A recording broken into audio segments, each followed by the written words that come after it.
Recently, I've gotten much better at air and aerial car control. And if you've seen any of the recent videos, you'll know I've been putting a ton of practice into my mechanics, and I think I finally learned what works. So today, I want to share my complete air settings with you all that I now know actually work to hopefully help you learn air faster, as well as what situations to use each type. Also, since many of you who watch these settings guides are new to the channel, if you're new here and don't yet know, Season 5 of my private coaching program is nearly sold out. I take players in every 6 weeks, and we just crossed 90% capacity for Season 5, and we're on pace to sell out in the next 7 days. So if you're new here and you're interested in getting in on one of those last 10 spots before we sell out and the prices go up, my DMs on Discord are still public, they're still open, so if you're interested, you should DM me the keyword 90% to get involved. Otherwise, enjoy the video, guys.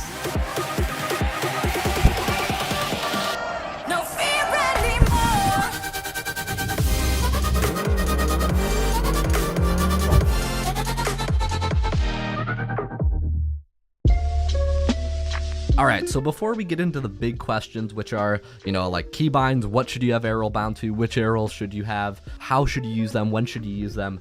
Before we talk about that, there's actually one aerial setting that affects your aerial car control that I don't think a lot of people think about when they think aerial, which is aerial sensitivity. Now, a lot of people say this setting is just personal preference, but over the past 100 hours of me practicing higher level mechanics, I've actually realized something specific about aerial sensitivity that actually matters if you want to get to the higher levels with car control. Specifically, I found that when spinning my car in the air, going for flicks, delayed flicks, flip reset musties or musty flicks, high level flicks like that, where your jump is on a timer, not having a high enough aerial sensitivity actually hurts you and makes it harder to execute the mechanic. What I mean, for those of you who don't know, is that aerial sensitivity basically controls, how responsive your car is in the air, how quick it is to move, how easy it is to spin around. And when your jump's on a timer, if your sensitivity is too low, and for example, you want to prepare for a musty flick off the ground, you won't be able to spin your car quick enough back before your jump expires, and it can actually mess with your aerial car control. Recently, I was actually in a 2v2 game completely randomly queued up against Henkovic and Mesko. And something I found is that players who have really, really good aerial car control across the board have higher than default aerial sensitivities. Me personally, I play on 1.8 controller sense and 1.8 aerial sensitivity, but I looked at other players. I looked at Mesko, he plays on 1.75 each, and I think Avampel is at 1.45 or 1.4 as well. But basically what I found is that high-level players with good aerial car control almost always across the board have higher than default aerial sensitivities, and I think it's for this reason. So I've tried experimenting with a really high controller and aerial sensitivity. I found that when I put it above 1.8, when I increased it to 2 for a little while, I just completely lost control of my car. It was not worth it. But what I do recommend you do is try to work up your aerial sensitivity over time to in between that 1.4 to 1.8 aerial sensitivity range. I think it's best.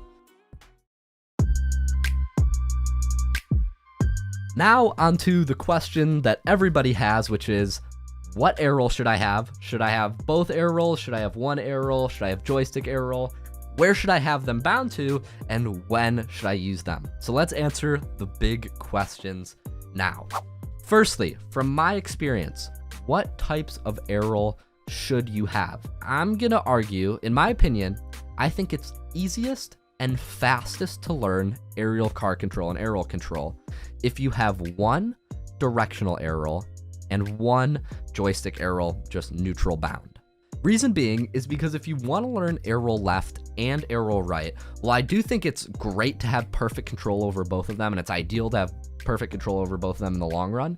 It's going to take so much longer. It's going to take twice as long to learn both air roll left and air roll right, when in reality, the situations that you would need them are very, very rare. I think you can get 95 to 99% of aerial car control with just one air roll bind, and most pros I know have made it all the way up to the top with just one joystick air roll and one directional air roll, so they'll either choose the master air roll left or master air roll right, and I think that is the quickest way to progress. So what I've done is I bound my air roll left to my square keybind on my PS4 controller, and I bound my neutral air roll to the same button as my power slide on R1.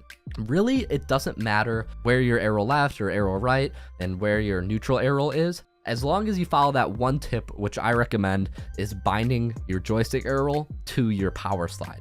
I'll explain when I use each one, but that is the best setup, I think, for air roll keybinds. Only thing to be careful of is while you hold air roll left or air roll right, one issue I've run into lately with having my air roll left right next to my jump button is that sometimes I can accidentally flip when I don't want to. Because if you didn't know, if you hold air roll left or hold air roll right while you click jump, you'll actually flip in that direction accidentally. With a little bit of fat fingering, you can get over it, but that's what I'd recommend for keybinds.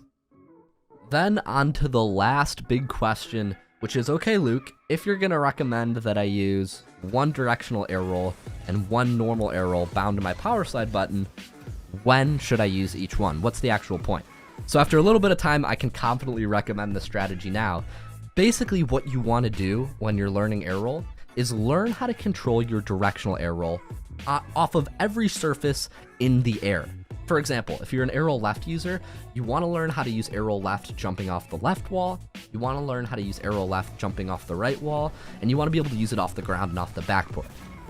The only situations where you'll use your joystick air roll is basically when you're on the way down, when you're falling down. So if I'm ever recovering or using an empty jump off the wall, that's when I use my joystick air roll. If I'm ever landing awkwardly after an aerial or recovering around my net, I use my joystick air roll. Or basically when I'm near the ground doing dribble mechanics, I use my normal air roll. So essentially what I've learned practicing in the last 100 hours is that having a high aerial sensitivity is good, as long as you can manage it. Having one directional air roll is totally fine, and actually it's easier to learn. And then just make sure you master joystick air roll on recoveries and off the wall or when you're coming down. And if you have those buttons bound to power slide, it'll make it really easy to do that. Thanks so much for watching, guys, and I'll see y'all in the next video. Peace.